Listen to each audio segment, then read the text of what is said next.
On parle souvent de nos propres blessures émotionnelles, mais rarement de celles de nos parents, qui pourtant jouent un rôle majeur dans notre capacité à être épanoui, à construire des relations saines et à nous réaliser.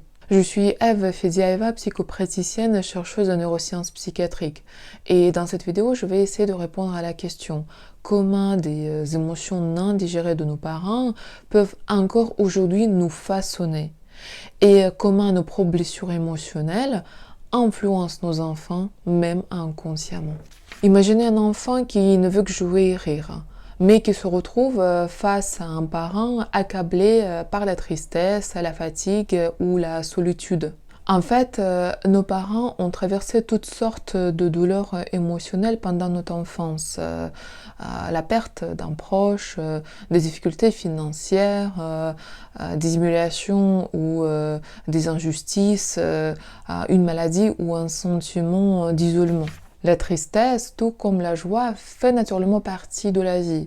Certains vivent ces épreuves de manière temporaire, alors que d'autres restent enfermés dans cet état constant de souffrance et de frustration. Ces blessures non digérées deviennent leur état par défaut, influençant profondément la dynamique familiale. Et donc, comment l'enfant perçoit la douleur non digérée d'un parent, alors qu'il est entièrement dépendant de son amour et de son soutien. Et donc l'enfant devient le témoin silencieux de cette souffrance. En fait, un enfant a besoin d'un environnement émotionnellement stable pour se développer harmonieusement. Mais lorsqu'un parent est lui-même submergé par ses émotions, un déséquilibre s'installe. Mais cela ne veut pas dire qu'il faut exclure, effacer ces émotions négatives.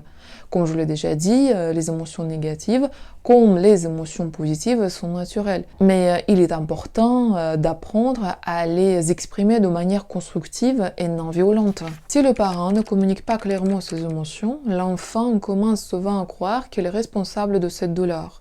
Et donc, il ressent de la culpabilité, du stress ou un besoin de se confronter pour apaiser la situation. De point de vue physiologique, la tristesse ou le stress parental modifie la chimie du cerveau. Des taux élevés de cortisol, une moindre capacité à réguler les émotions. L'enfant ressent inconsciemment ces changements émotionnels et chimiques et réagit en développant ces mécanismes de défense. Le problème survient lorsque l'enfant ne comprend pas pourquoi le parent réagit ainsi. Il se perd, se referme, reprime ses besoins pour ne pas déranger et commence à croire qu'il faut mériter l'amour des parents en se confrontant. Ces expériences laissent des traces en forme de convictions limitantes comme par exemple « je ne peux pas être spontané, je ne peux pas jouer, je prends trop de place, si je demande quelque chose, je dérange ». Face à un parent en souffrance, l'enfant développe des stratégies pour survivre émotionnellement. Il devient discret, effacé, obéissant. Il apprend à ignorer ses besoins. Il sacrifie sa spontanéité pour répondre aux besoins de ses parents. Si autour de lui quelque chose ne va pas, il commence à croire que c'est à cause de lui, que c'est sa faute. Ou alors au contraire, il demande trop d'attention, devient hyper exigeant et capricieux. Le problème est que ces stratégies qui étaient utiles dans l'enfance deviennent des freins à l'âge adulte. Difficile alors de s'affirmer, de lancer des projets, d'exprimer ses initiatives, de dire non sans culpabiliser. C'est comme si un adulte restait coincé dans un schéma où s'exprimer égale déranger. Et donc, si vous êtes un parent, comment éviter de transmettre ces modèles, ces schémas à vos enfants ? Voici une première étape simple. Expliquez vos émotions. Par exemple, oui, maman est fatiguée aujourd'hui parce que, et donc vous expliquez clairement la raison, mais ce n'est pas ta faute, ça n'a rien à voir avec toi, je t'aime.